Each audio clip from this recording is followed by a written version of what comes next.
It was a playoff atmosphere at Busch Stadium as the Cardinals and Nolan Arenado off the bench walk it off on the Dodgers. We'll talk about it coming up on b-schaeff Daily.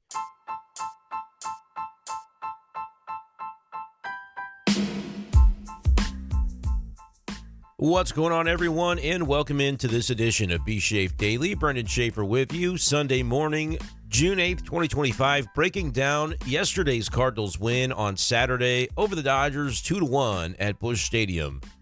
As things got crazy in the later innings of this game, but the Cardinals, as they have figured out ways to do so many times this year, found a way to survive and get the W. Nolan Arenado, the hero in this one. How's he going to get doused with an ice bath on his day off? But that's what happened. The base hit to left with the Dodgers employing the five-man infield. Arenado knew what his job was, and he delivered it. Saw in John Denton's story where Oliver Marmol said, in the ninth, I asked Arenado if he wanted to end the game, and he said yes, and he did. And that's all it was there for Nolan Arenado coming off the bench, getting it done for the Cardinals, getting the ice bath, getting all of the glory there from his teammates there in the celebration as the Cardinals win it 2-1. It was a game that was, just like I said, crazy in the latter innings. You had Yamamoto carving up the Cardinals all day long. You had Erick Fedde doing just enough. Yeah, he walked four guys. Yeah, that's going to continue to be a theme for him. But I got to be honest, in a game like this, where you're facing that Dodger lineup, you can look at those walks one of two ways. You can say, wow, you're really, flirting with disaster by putting guys on base for some of the big hitters that are in that Los Angeles lineup. Or you could say, look, I got to be careful with certain guys. And so if I walk a few, as long as I'm able to kind of pick my spots to work around certain situations, then I can get away with it. I'm not going to sit here and tell you 4 walks was the goal he had in mind coming into the game, but Fedde figured out a way to use it to his advantage and make sure that none of those walks came around to score. Give credit to Steven Matz coming out of the bullpen in the 6th inning to help rescue Fedde from a situation where, I don't know if you were watching the broadcast, but Dusty Blake, the Cardinals pitching coach, was shown on camera a few times during that final at-bat that Fedde had there in the 6th inning, and it ended in a looking strikeout. I'm straining to remember who the batter was in that spot, but I'll look it up. But Dusty Blake was being shown multiple times during this at-bat, and it was a 3-1 count at a certain point. It was the Andy Pages at-bat in a 3-1 count, and they showed Dusty. I'm pretty sure I saw him mouth the words, "It's time," before Fedde even delivered the 3-1 pitch, which a little concerning because there was still a lot of ways for that to go wrong with 2 men on base and nobody out in the 6th inning. But Dusty saw what we were all seeing. Fedde was flirting with disaster. He was wearing down, and I was kind of wondering if they would go get him before that at-bat, honestly. But they got away with it, a looking strikeout on a pitch that was up in the strike zone. And from there, Ollie Marmol pressing all the right buttons in the remainder of that game. Gets Matz in there, keeps him in there for an additional inning. Matz looked pretty good, gave up a couple of hits, but I think he's definitely turning the corner compared to a little bit of a bump in the road that he had. Kyle Leahy gave up a walk, gave up a hit, but I didn't. No, for me, he didn't pitch poorly, right? Like you're careful with this Dodger lineup. The walk was, there's some borderline pitches that didn't go his way. Leahy gets the job done in a scoreless inning. And honestly, that is one of the toughest earned runs you're ever going to see charged to Ryan Helsley in the 9th inning, because he strikes out the side, did give up a couple of hits, one of which hit the bag, I believe. Masyn Winn, you could hear on the broadcast his thoughts on the situation. Think he might have shouted a 4-letter word. Just one of those deals where Ohtani punches one back up the middle. You don't want to give yourself an issue trying not to trip over the bag. If you charge it a little bit more aggressively, maybe you risk that situation. I'm sure Masyn was frustrated with himself, though, because you don't want to bring the bag into play in the way that it was by, he's still behind the bag, and so he's not really in control of where that baseball goes. So, I don't think it was a bad play per se, but it was just a play that, as Masyn thinks that through, I think the preference is to charge it. But just one of those fluke things that happens too. Like again, he would have really been caught in between, and you don't want to twist an ankle, you don't want to make your footwork questionable to be able to throw Ohtani out at first. It was a moderately slow hit ball, and so I think he's looking to just make sure he sets his feet and fires, which we know that Masyn Winn's able to do. But just one of those fluke plays that happens, and so it sets up the situation where the Dodgers are now threatening in the ninth inning. Base hit that was just blooped up the middle was just, not a particularly hard hit ball later in the inning.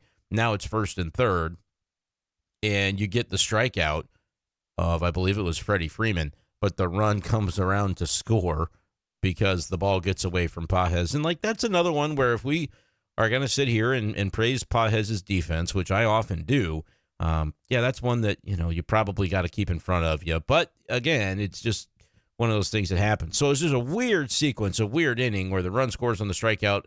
Helsley gets out of the rest of the jam in that inning, and you're just thinking, Cardinals got to find a run. Find a run to make all that weirdness not the talking point at the end of this game.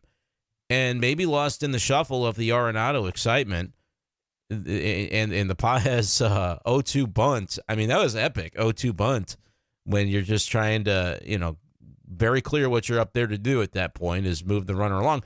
But don't lose Nolan Gorman in the shuffle of that inning. I mean, he starts it off, first pitch swinging, knew what he was looking for, laces a double that sets the whole thing up, and good for Gorman to have a moment like that. He didn't get to be on the field for the celebration because it was Barrero that scores the run for him as a pinch runner. But that inning doesn't happen without Nolan Gorman's contributions, and Arenado able to drive in the ghost man of where he would have been standing. So credit to Gorman. He struck out a couple times in the game, but he also went 2 for 4 and had a really big double to jumpstart that ninth inning. And then maybe also lost in the shuffle the other run that scores for the Cardinals in this game to give them that 1-0 lead originally. Masyn Winn's base running, that was unbelievable. Gutsy as hell. I love it. It was a play where the ball doesn't leave the infield, but you score from second base. You sense that, as he's watching that play develop on the other side, sense that, okay, this ball is, not going to be caught cleanly. I've got an opportunity here if I really hit the gas and they take just a moment of hesitation to notice it, you're going to have a chance to be able to make a special play with your legs. The pitcher wheels and throws. The ball doesn't really even get away from Freddie Freeman. It was just such a slow developing play from the pitcher who had to knock down the hit by Alec Burleson. And I'm rewatching this right now as I talk because I want to.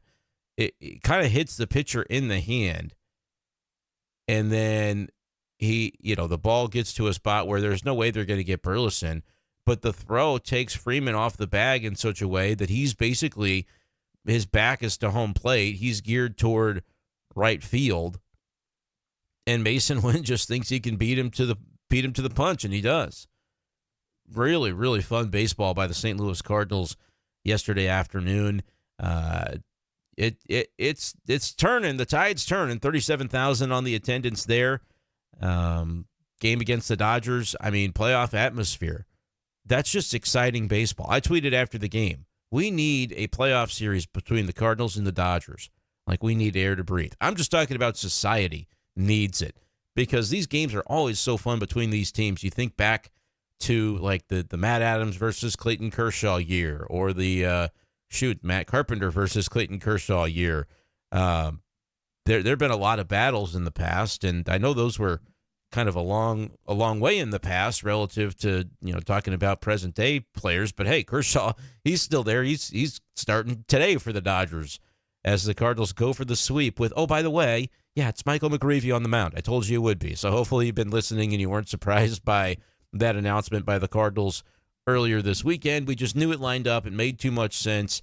Again, it would have been regular rest for Andre Pallante to go on Sunday, but you want to get Andre Pallante the extra rest as well because of the way that things have been going for him recently. So I think that makes all the sense in the world that the Cardinals are approaching it that way, and we'll see what happens here. I mean, you wouldn't necessarily say on paper that a matchup between Clayton Kershaw and Michael McGreevy is a pitching matchup that actually benefits the Cardinals, but maybe in 2025 it does. Don't overestimate, or I should say, don't overlook Clayton Kershaw though, because we know that he is very capable of locking it in. But this feels like a really good kind of prove it game for the Cardinals here, where you've played a heck of a series so far against the mighty Dodgers, and that's always going to get people up and ready to go. And, now it's time to see if they can finish the job and really compel themselves into a great spot moving into the remainder of the June schedule here. Clayton Kershaw has only thrown 4 games this season. He started the year on the IL, or maybe not even the IL. I just don't even remember if he was signed or activated or what the deal was. Might have been the IL. Doesn't matter. He hasn't really pitched that well. His last outing, he gave up 3 earned runs, but 5 total runs, walked 3, 6 hits in 4 2/3 innings, gave up a homer. I think the Cardinals could get to Clayton Kershaw today. I will be very curious to see.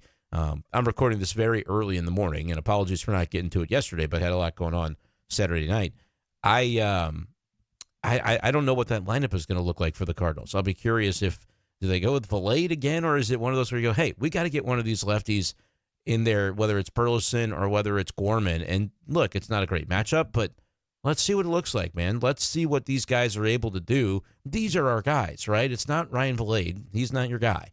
These guys are the ones that you're gonna sink or swim with in 2025, and you'll find your ways to mix them into more favorable matchups as the year goes. But this is one where I'd love to see Alec Burleson facing Clayton Kershaw today. I just think that's a good bat-to-ball guy who I know left on left is not his strong suit, but let's see what that looks like. Or maybe you want to try to turn some confidence for Nolan Gorman in a way that's unexpected, because he comes up with a pretty clutch day yesterday in the 9th inning, and now it's a matchup that you would never dream of putting him into, but maybe you do it anyway just to kind of put your chips on the table. Be curious what that lineup looks like for Ollie Marmol. But Michael McGreevy, obviously people are excited to see him. It is a tall task, but it's just one of those deals where, like, on paper, you look at the matchup, you're facing a Hall of Famer. You've got a kid that has hardly pitched, but when he has, he's been undaunted. He has been ready for the moment each and every time. I mean, nothing stands out more than that May the 4th outing against the Mets, where he went 5 2 innings of relief, scoreless down the stretch of a 1-run game, where he had to go the distance because it was a doubleheader. I mean, McGreevy's been in tight spots before. He's been in big situations already in his MLB career. So I can't wait to see what he does, and I know Cardinals fans feel the same. Let me know in the comments below what you expect from Michael McGreevy on Sunday. But that was a fun win for the Cardinals on Saturday, and it's just one of those data points, I suppose, that gives you even that further proof of concept, that further reason to buy into what the Cardinals are right now in 2025. Yeah, they're still 4 games back of the Cubs. The Cubs have been playing some pretty good baseball. But you know what? The Cardinals and the Cubs haven't played yet. There's 12 games sitting out there in the ether waiting to be determined. And I think the Cardinals are going to have to win the season series against the Cubs. If you're talking about winning the NL Central, that's going to be a necessity at this point, because you're 4 games back. You know that there's a lot of other games to be played, but you can't afford to really lose ground when you go into those 12 games against the Cubbies. You go 5-7, and suddenly they're picking up 2 wins where you're adding 2 extra losses. But if you go 7-5, if you go 8-4 against the Cubs, I mean, that's enough to catch them right then and there. So it's going to be a fun summer, and I still feel as though the Cardinals are not going to be completely out of it here in the Central. The Dodgers, by the way, are at risk of being caught from behind in the West. The Padres and Giants are both just a game back as we sit here recording on early in the morning on Sunday. And we'll see, man. Am I going to be able to send the tweet later on Sunday afternoon? You never do know, as the Cardinals and the Dodgers will match up one more time. But let me know your thoughts, everybody. It's been a lot of fun kind of monitoring what's the ups and downs have been for the Cardinals so far, and they're in a spot right now where, I mean, you win a series over the Dodgers via sweep, that ends up being pretty definitive about the type of team I think that the Cardinals are believing themselves to be right now. So those are thoughts about everything going on with the team as of Saturday. Let me know anything I missed that you'd like me to talk about from that game. But before we get out of here on this early Sunday morning episode of the show, we will go down on the farm. It's time to go down on the farm. Brought to you by Hastings Layers Premium Eggs. You'll be happier than a jackass eating thistle. Huh? It was a rough day from a pitching perspective on Saturday for the Springfield Cardinals. They fell 12-7 to Frisco. But when you score 7, that means we've got some fun offensive contributions to talk about. And how about Joshua Baez? He's who stands out the most to me, although JJ had a pretty good game as well. I'm just struck by Baez coming right up to Double-A and just being a guy that consistently is getting on base. He walked 2 times in the game, went 1 for 3 with an RBI and a run scored. Did strike out a couple times. The 2 times they got him out were via strikeout. And so those Ks are up, but to come right up and still be basically hanging in there the way that he has. He's hitting .333. He's got a .950 OPS. You'll definitely, I think, have to decrease the strikeout numbers that have kind of cropped back up in his game. Was a huge issue for him back in like 2023, I suppose it was, before he had a big swing change and underwent some work where he went down to the complex and was really targeting a lot of areas. I believe this happened last year, and saw some major improvements from that. We're still seeing those improvements, and he's been a very impactful player. You're just taking the good with the bad right now, though, and there's a lot more good to feel great about with Baez, who just came up to Double-A recently and is sporting that .950 OPS. J.J. Weatherholt keeps doing it, 2 for 3. Also reached base via walk a couple of times. He's got a .306 average and an .891 OPS. Feeling very good about where he is right now. So some good offensive contributions from down there in Double-A. Not a great day to talk about the pitchers, though, necessarily. Pete Hansen got hit around for 7 earned runs as the starter in that one for Springfield. We'll talk about Memphis. They had a great day at the Yard. 10-2 win over the Indianapolis Indians as the Redbirds got some offensive contributions big time from Cesar Prieto. He was on base 5 times. I'd love to see him sometime this year. He's not on the 40-man, doesn't really have a ton of positional upside. His defense is considered to be kind of average to maybe below, depending on where they put him. But they're moving him around. He played shortstop at Memphis yesterday, and now he's hitting .299 with an .827 OPS. He is a hitter. There is no doubt about that. Michael Ciani, maybe he's a hitter too. His 5th home run of the year for Memphis. Did strike out 3 times, but contributed with the homer. Luke and Baker also went yard for Memphis. His numbers are pretty lean with a 174 average, but the OPS is up above 700 now because he has hit 6 home runs now for the Redbirds since he got demoted from St. Louis. Mike Antico was 2 for 3 with a home run and 4 runs driven in as well. Nathan Church 1 for 5. Jimmy Crooks 1 for 5. Koperniak 3 for 5. His numbers are still pretty low, but maybe turning the corner a little bit there. Has a .225 batting mark on the season. How about that, though? A lot of guys there for Memphis doing well offensively. All right, that's going to do it, though, for this edition of the show. Really excited to join you later on Sunday night, maybe Monday morning. We'll see. After the Cardinals take on the Dodgers one more time at Busch Stadium. Clayton Kershaw, Michael McGreevy. Get your popcorn ready. We'll talk to you next time on b-schaeff Daily. Peace.